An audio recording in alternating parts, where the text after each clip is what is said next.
तो hello guys, welcome to my new blog. तो मेरे हस्बैंड डिफेंस में हैं, आप लोगों को पता है, और वही डिफेंस के तरफ से उनके और उनके फैमिली के लिए दिवाली पार्टी रखा गया था। तो हम आए थे दिवाली पार्टी एंजॉय करने। वहाँ बहुत तरीके के स्टॉल्स लगे हुए थे। तो ये जो सारे कैंडल्स दिख रहे हैं ना, ये आशा स्कूल के जो बच्चे हैं उन्होंने बनाया था, और मैंने लिया भी था। मैंने 2 सेट लिया था, एक 50 रुपीज़ का था और एक 60 रुपीज़ का था। एक में 5-6 दिए थे और एक में 2 बड़े बड़े दिए थे ग्रीन कलर का।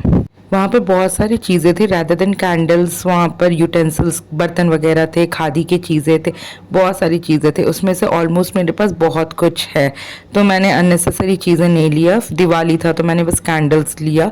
और उसके बाद वहाँ देखो बहुत सारे झूले लगे हुए थे बच्चों का, पर झूला 50 रुपीज़ चार्ज कर रहा था।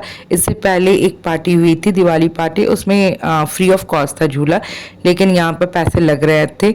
तो हम टिकट पहले कटवाए, और टिकट कटाने के बाद सारे झूले में झूल रहा था अथर। यथार्थ भी अब उस एज में आ गया जहाँ पर वो थोड़े थोड़े चीज़ों को समझने लगा, एनालाइज करने लगा, तो उसको बहुत अच्छा लग रहा था। वो काफ़ी इंजॉय कर रहा था, इधर उधर देख रहा था, चीज़ों को देखकर अट्रैक्ट हो रहा था, हूँ करके आवाज़ निकाल रहा था कि उसको वो चीज़ टच करना है, जाना है।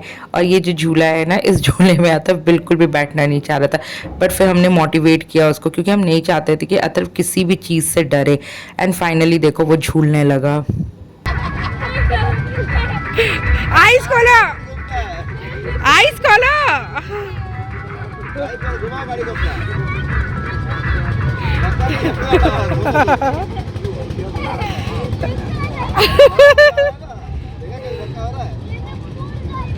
डर नहीं है, डर नहीं होगा धक्का। सच बताओ तो मुझे तो बहुत डर लगता है इन सब झूलों से। मैं तो बचपन से नहीं बैठती थी। मेरी दीदी वगैरह बैठती थे, पापा बैठते थे, भाई बैठता था, बट मैं तो नहीं बैठती थी। मैं जाती ही नहीं थी मेले में। हमारे वहाँ जगन्नाथपुर मेला लगता था रांची में, वहाँ पे इतने झूले लगते थे, इतने झूले लगते थे। मुझे तो भीड़ से भी प्रॉब्लम था, प्लस झूले से भी प्रॉब्लम था, मैं जाती ही नहीं थी। पर मैंने और प्रणव ने डिसाइड किया कि अथर्व को और यथार्थ को हम हर वो चीज़ करवाएंगे जिससे वो डरता है, क्योंकि फियर इज़ नॉट गुड। तो हम उस फियर को तोड़ना चाह रहे थे, इसलिए अथर्व को स्पेशली बैठाए। और ये देखो ग्राउंड में हमने यथार्थ को बैठा दिया था।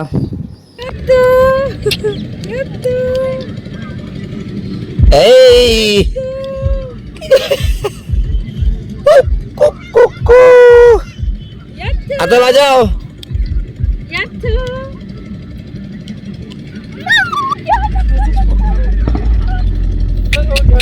या तो यथार्थ फर्स्ट टाइम ग्रास में बैठा था, वो फर्स्ट टाइम ग्रास को टच किया, वो उसको अच्छा लग रहा था, वो टच करके देख रहा था। फिर अथर्व भी झूला झूल लिया था और हम भी थोड़ा बहुत फोटो सेशन कर लिए थे। फिर आगे की तरफ बढ़ गए थे। एक्चुअली ग्राउंड बहुत बड़ा था और बहुत तरीके के स्टॉल्स लगे थे, एंड प्लस कैंडल्स तो इतनी सुंदर सुंदर थी, क्या बताऊँ। इतना इनोवेटिव आइडियाज़ की तरफ से कैंडल बनाया गया था। प्रणव ने भी थोड़ा बहुत गेम खेला अपना, और फिर हम खाने के स्टॉल में चले गए।